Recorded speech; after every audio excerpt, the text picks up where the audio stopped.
This presentation is about 6 distinguished individuals inducted into the American Association of Drilling Engineers, Fluids Hall of Fame, Class of 2018.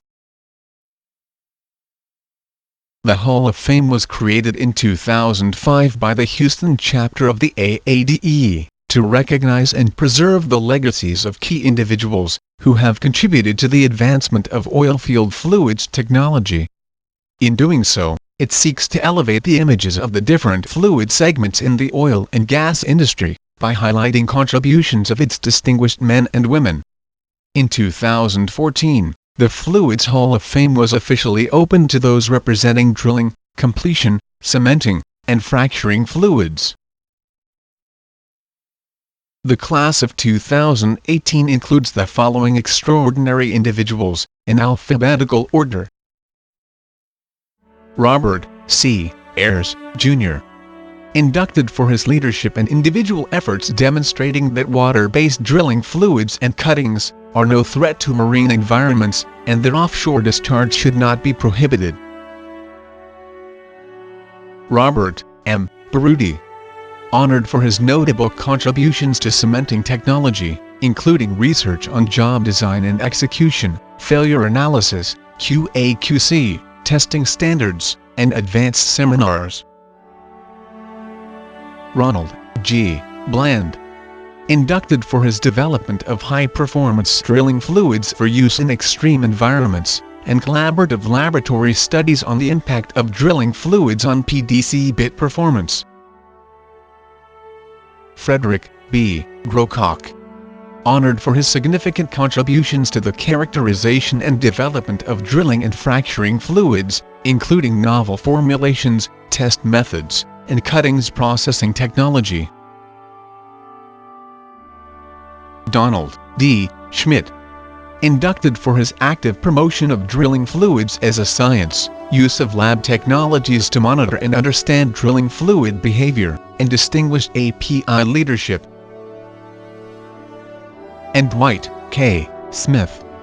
Honored for his dedication to the advancement of cementing technology, and his landmark books on cementing, well plugging and abandonment, and the Halliburton story.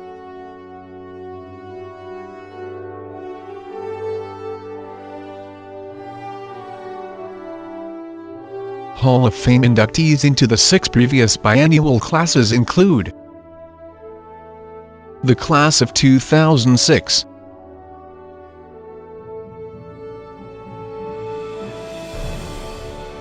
the class of 2008,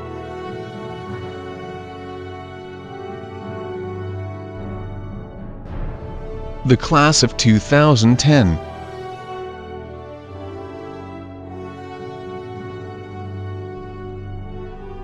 the class of 2012,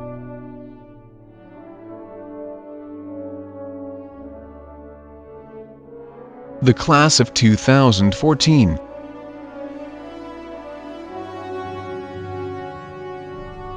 and the class of 2016.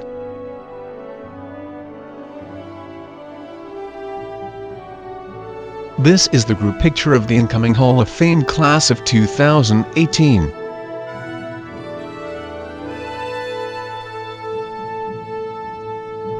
These are members of the AADE Fluids Hall of Fame, who attended their April 10, 2018 reunion in Houston. We were part of a major industry effort to sort of counteract the environmentalist effort to ban discharges of drilling fluids and cuttings, and we were successful. I've been involved in critical situations like even the Macondo situation, where with a group of other engineers, we designed the cementing operations of the relief wells, and we killed that monster really well. We stumbled onto some chemistry that we weren't aware of, which are based on polyglycols. Much to our surprise, the product, while soluble at room temperature, once we heated it up, became insoluble, and it separated out as another liquid phase. And so we had a 2-phase liquid under downhole conditions, but a single-phase liquid at the surface. That turned out to be probably one of our more successful products. Research like what I was doing can be extremely exciting because of the aha moments that come from time to time. And one of the experiences that I discovered is this idea that there's an optimum concentration of a product. You not only reach a plateau, but your performance goes down. Part of research involves finding that. And that requires a lot more work, but that's when you get these aha moments. One of the things I appreciated as I worked in the industry is the difference between scientists and engineers. Engineers are focused on getting things done and don't worry so much about why it gets done. Whereas scientists are trained to figure out, okay, why does this work? What's the mechanism? What's the physics? What's the chemistry? And sometimes that gets in our way. Dwight Smith was the man, in my opinion, who brought these advanced cement additives to oil well cementing. I consider him the father of oil well cementing. So he really brought this technology into a new age, into a new era. And we admired his passion all the time. Yeah, in the industry, Dwight Smith was actually known as Mr. Cementing. And I think it's something he wore very proudly and something that was very deserved.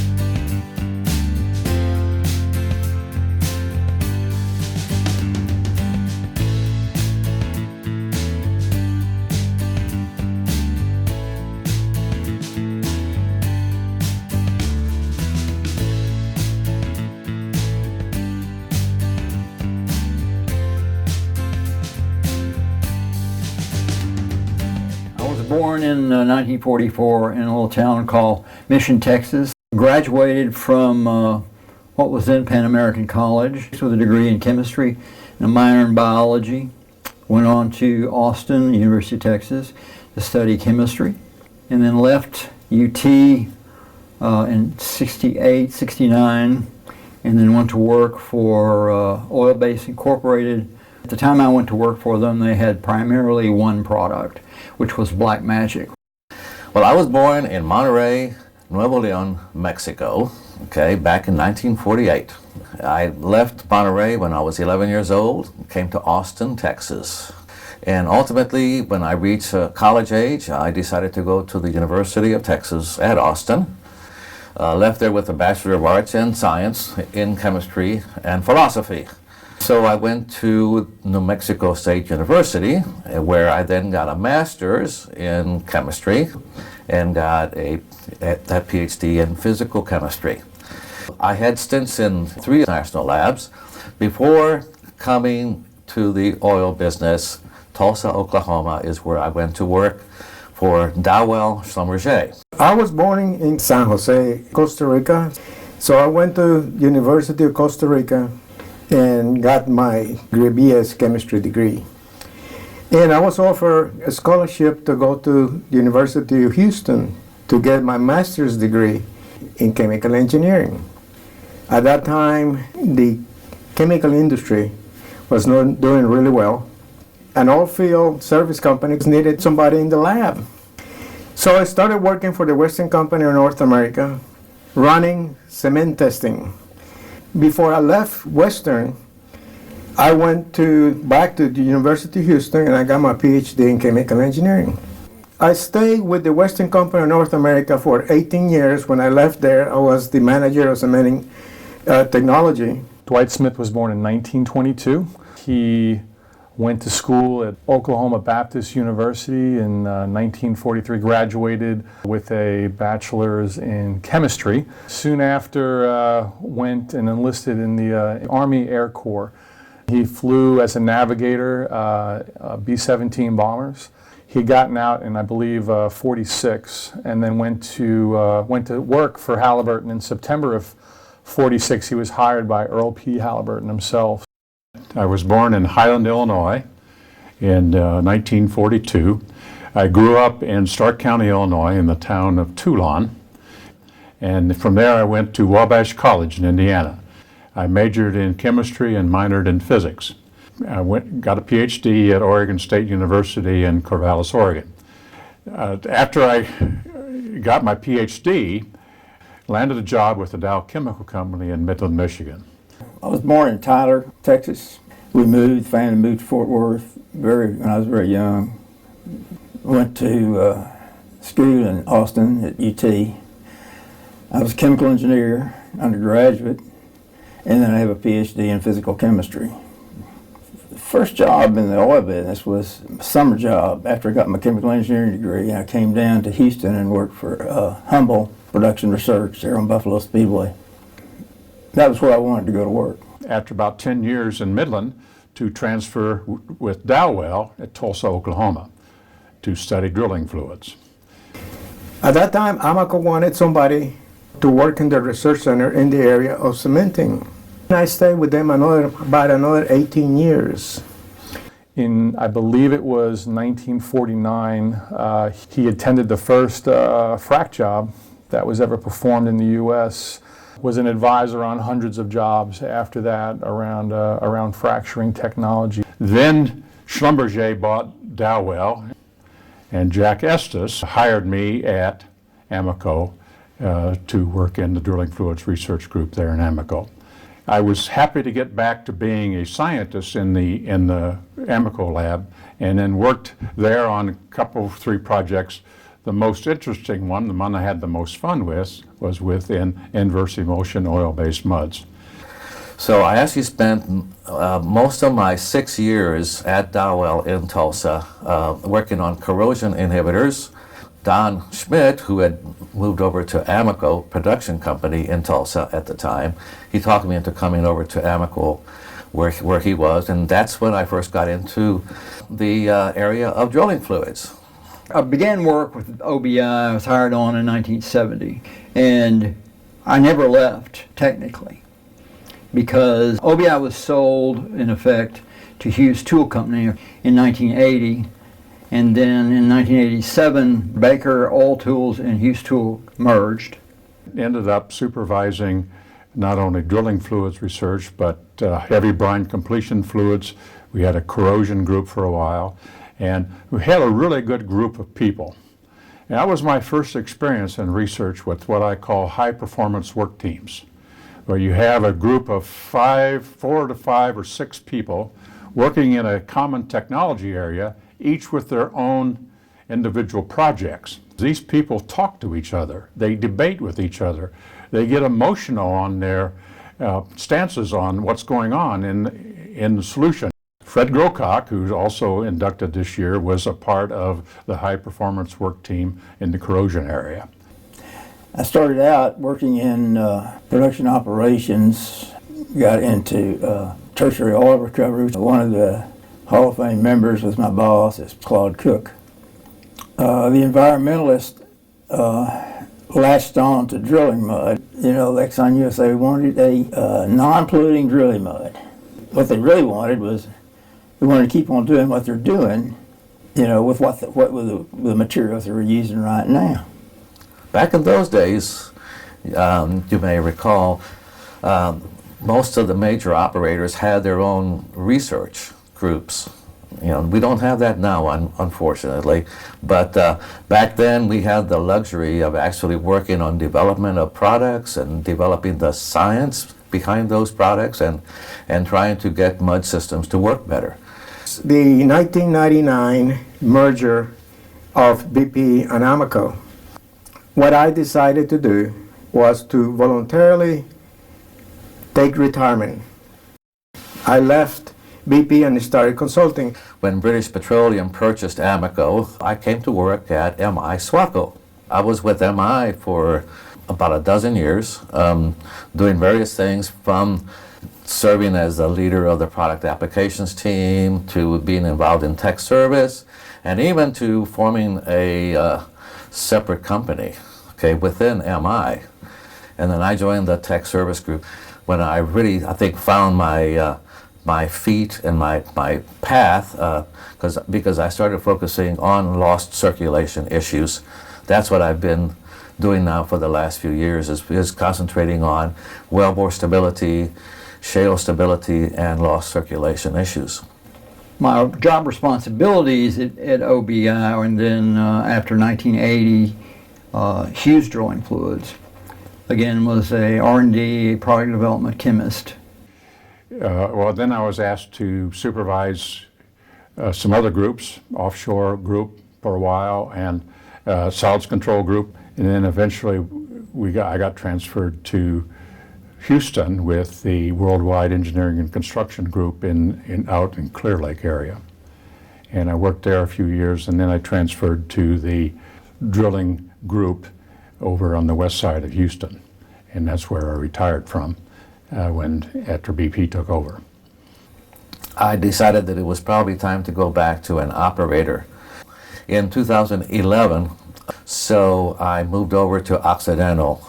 I have been doing as a consultant exactly what I wanted to do, to be involved in difficult problems, in difficult situations, to teach people about cementing, to help them to solve difficult problems. Warren, before me, was active in API. I think it was the Bayrite Analysis Work Group that Ron Clark headed up. Now, Warren left the company in the early 80s, and I took over the representation for the company at API, Committee 13. I chaired the work group for analysis of base oils, and I was a voting member, I guess, right up to almost the end of my career. I joined the standardization committee. We had a project to look at effects of drilling fluid components on plants and soils. Jay Simpson I was fortunate enough to work with, and he is wonderful. One time we were on a job, cementing job, and it looked like everything went okay. We had not been involved in the actual design. So about 45 minutes after we went to sleep, the phone rings. You know, our company man said, "Wow, the well is flowing." That was my first experience with gas migration after cementing. I did quite a bit of research in that area during my career. And one of my more interesting projects, though, that had absolutely nothing to do with asphalt or mud chemistry per se, was creating the company's first computer-based hydraulics program, something that we could use to take the rheology data that we had and calculate downhole pressure drops, especially in that annulus. When I had to come back on shore in the middle of a 300-year storm, the helicopter that came to pick me up could just barely land on the Arbor platform. It did, and we were able to hop on, and then we almost didn't make it back to shore. I figured after that maybe my forte lay in the lab work, rather than in the field. The government opened up a lease sale in the mid-Atlantic. We went to talk to EPA. One of the things they were having trouble with trying to figure out how to regulate drilling muds. How do they do it? They had to do something. And so one night, after our meeting, I was with Charles Prokop, who's with the headquarters drilling, Otto Rath, who was with the exploration permitting, and Jay Simpson and I sat down in the Waldorf Astoria bar and concocted this generic mud idea. At any rate, to make a long story short, the generic muds were put in all the offshore permits, and I think they're still in all of them today. It's clear that we both had an interest in keeping bits clean and penetration rates. Well, our synthetic fluids that we used for preparing our synthetic base invert emulsion systems turned out had advantage as direct emulsions in water base. And we got even more performance out of that, out of those systems for increasing penetration rates and keeping the bit clean. And then at that time, we also were using the electrical stability meter to measure the emulsion stability of invert emulsions oil muds. And I asked around, well, what's this test measure? What's it mean? And nobody could give me an answer. I was called out to a real deep well in South Texas, and the electrical stability of the oil mud was low compared to what they were used to, and they were worried about the emulsion stability of that inverse emulsion mud. So I decided to try to find out what this emulsion stability meter measured. And we saw that when you used an inverse emulsion oil mud, as you increased the voltage, you had a bridge of solids that formed between the electrodes. And then you reached the breakdown point, and then it conducted through that bridge of solids. You broke the emulsion. So we built a machine that used a sine wave electrical signal, and we ramped it up automatically. Previous to that, with the ES meter, if you turned it faster, you got a higher number. We published that work, and it was work related to that paper that I and my colleagues had written was chosen as the paper of the year in Drilling Engineering magazine, I think in 1995. Well, one of the things we wanted to do was do a discharge study at high rate. EPA was thinking about trying to limit mud discharges to 10 barrels an hour. And at the end of the well, you know, you discharge everything, and you don't want to sit around there for 3 days paying expensive rig rates just to discharge some mud. So we did 2 discharge studies, one of them at 275 barrels an hour and one at 1,000. We're able to show that none of the other variables, pH, salinity, oxygen, solid oxygen, were affected. So the only thing that affected was the suspended solids, and we were below the 96-hour LC50s in about 10 or 15 minutes. As soon as we worked the data up, we went to Region 6, put a 1,000-barrel discharge limitation in the permit. He authored the SPE monograph for cementing. It's something that we have used for years and years as a reference, a guide. Many of the emerging countries around the world used it to establish themselves in cementing, and he authored that and then authored many, many papers, over 20 papers. He had 17 patents with Halliburton, and then was heavily involved in building regulations globally and standardizing the things that we did in cementing early on. You would think the lab is a pretty safe place to work, but if you don't take precautions, I was doing some glass blowing one time in the process of putting together a gas transfer system. So the entire glass assembly blew up in my face. Now, of course, I had, safety goggles on, right? Just like this. I didn't have a face shield though. So glass got all over my face, in my nose, in my mouth, in my ears, and even 30 years after that one incident, I was still picking out glass from my nose with tweezers. It wasn't just a bit issue, it wasn't just a mud issue, it was a mud and bit and tool issue. One of the most important things that I learned from the bit guys was that the cuttings that we saw at the surface and the cuttings we recovered were not intact rock, which I think a lot of people assume. They were actually pulverized rock that had been recompressed. In reality, I think what we were really stabilizing were the cuttings. We thought we were stabilizing the formation, we were really stabilizing the cuttings. One thing I did in synthetic-based muds as a consultant, MMS asked for bids on doing a review.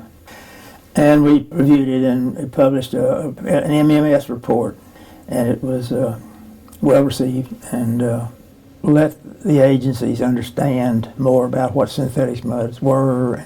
I'm enjoying myself here at the 2018 induction of the Hall of Fame people. Out of the 6 that are inducted this time, I personally know 2 of them fairly well. Talk about Bob Ayers first. We first worked together in a very obscure and unsuccessful project called Enhanced Oil Recovery. So I was working on that for a while with Bob Ayers. And the next thing I know, Leon Robinson comes down and asks me if I'd like to come and work in the drilling section and where I might actually accomplish something. And I said, you bet. And not long after that, Bob Ayers, he came into the drilling fluid section. And his project was to look at the environmental restrictions on disposal of muds, particularly offshore. Kind of admired him because he took on a project that I thought was pretty thankless at the time. Bob came in there and he had a lot of help from other people in the industry. I thought it was just magnificent that the AADE has recognized him as one of the people that really contributed a lot. Dwight Smith was my teacher in oil well cementing. He was such a motivating person, such a technically competent person. It was an honor to not only get to know him, but to work with him and have such a close relationship. The person that hired me to work for the Western Company of North America in the lab was an engineer called Art Tragesser. He was an excellent engineer, and he taught me cementing from zero. Besides Don, Leon Robinson, has been one of my mentors. He has taught me so much about solids control. Well, there is, of course, Mario Zamora. He's been a real inspiration to me in so many ways. I was pleased to see when I got notification that I was being inducted to see Fred Grocock and Bob Baruti also were being inducted this year.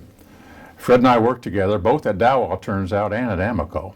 Fred was really a good chemist. I learned a lot from Fred and enjoyed working with him. Bob Baruti, of course, is an expert in cementing technology and how to cement oil wells properly. And then he did a lot of tech service work in fixing wells where the cement job had not been done properly. I worked with Jack Estes, who passed away recently. Jack was really an interesting man. He was very brilliant. He did a lot for the industry. There are lots of other people here I'm pleased to see. I knew Ron Bland, who was inducted this year. I had worked with him on API committees. I was pleased to see Mario Zamora. We worked together on API committees, and I ran into Don Whitfield, Bob Garrett. Another one of the individuals that I really learned from, appreciated, and worked with was my good friend Dwight Smith. He was in the industry. He was Mr. Cementing. We used to know him. A particularly close colleague of mine is Leon Robinson. I think very highly of Leon. And the main reason is he not only knows how it's done, but why it's done that way. The other person that I've known for quite some time is Ron Bland. When I knew him, he was with Oil Base Incorporated. And Ron was working for another gentleman who's in the Hall of Fame, now deceased, that's Warren McMarty. And I was brand new in the drilling area, just nearby in the Buffalo Speedway office there of Exxon Production Research. And I would go over there, and that whole group of people were just really helpful. And he was, among the most helpful of the people that I knew. I think Ron developed very well into a highly technical person. I guess Keith Milheim, from Amoco also was one of my inspirations, because I thought that he told it like it is. And he's the kind of a guy that appreciated the balance of looking at things from a logical standpoint, but also using your intuition and your insight. Well, the person who had a big influence on me in my career at Dowell was my supervisor named Charles J. Thompson. Amoco Lab at that time had a really large number of top research engineers and scientists. So you had Tommy Warren, Ford Brett, Warren Winters, Sue Baer, Alan Seiner. It had a cementing group with Bob Baruti and Robert Smith.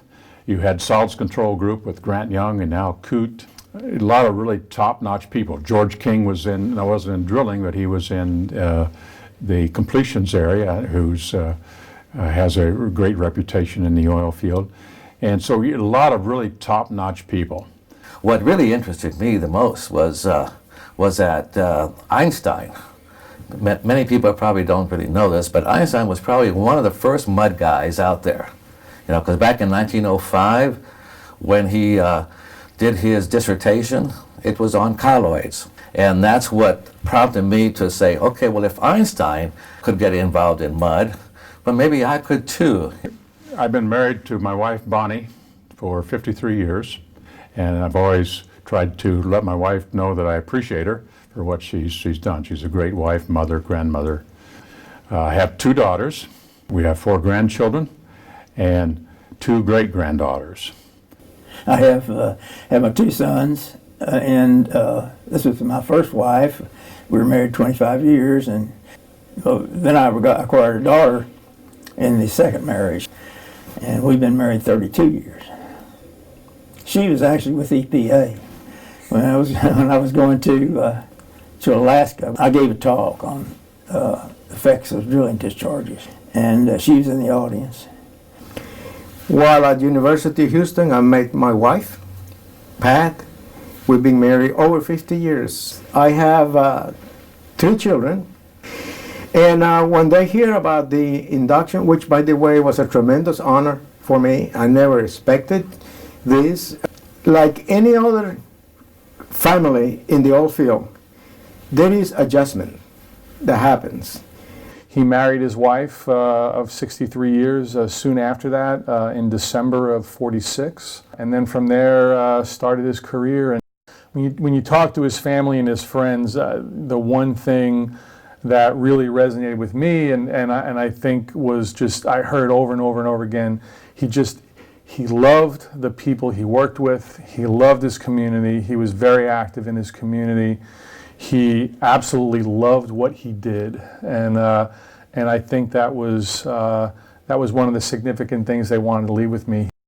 My immediate family is my wife, Cookie, of 46 years now, and my son, Eric, who is 42, and I think that they're both proud of me for being in this, and I think that they really appreciate this industry too.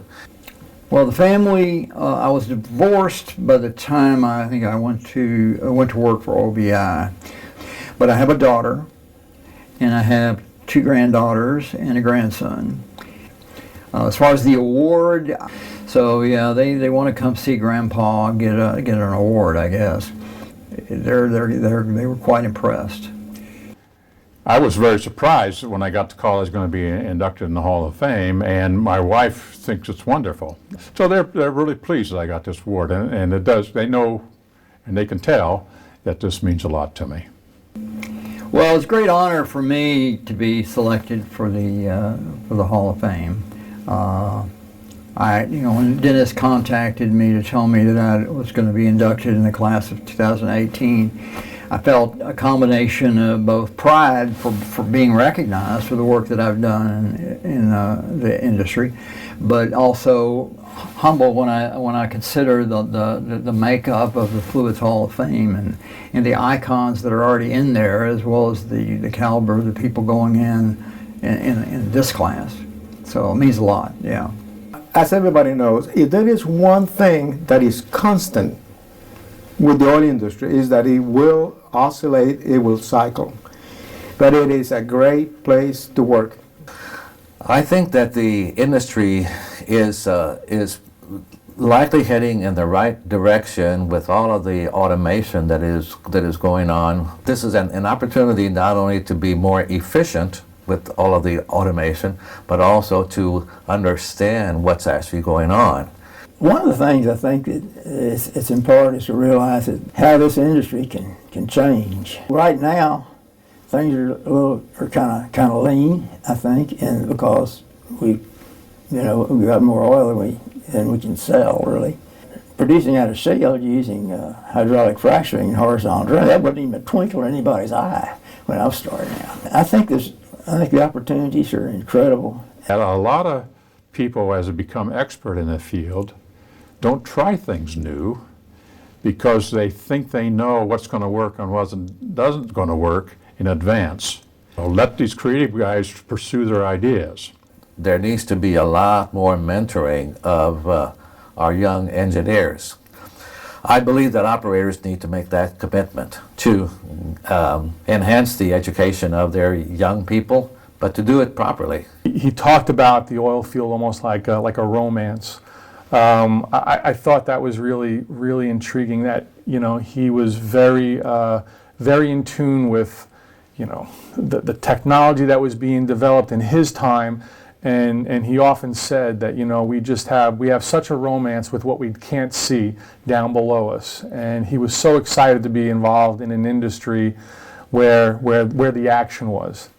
My advice to the younger people coming up is to follow your passion. Stick with what you're truly interested in or you have a passion for. I think in the long run you'll be happier, and I think it'll probably be a wiser career move as well. Well, one of the things that I learned in working in the industry is I was the most productive when I was in a job where I had the most fun. That they should get themselves in a job that they really enjoy, because if you don't enjoy your work, it's hard to be highly productive. I think it's important for young people, when they go out in industry, find a job that you really enjoy doing. But my advice to anybody that wants to be part of the industry is work hard, be honest, be a professional, do what you're required to do, be respectful of your managers, love your company that is paying you salary, support that company, do your work, and you will succeed. You will do well. It is a great industry. It's a challenging industry.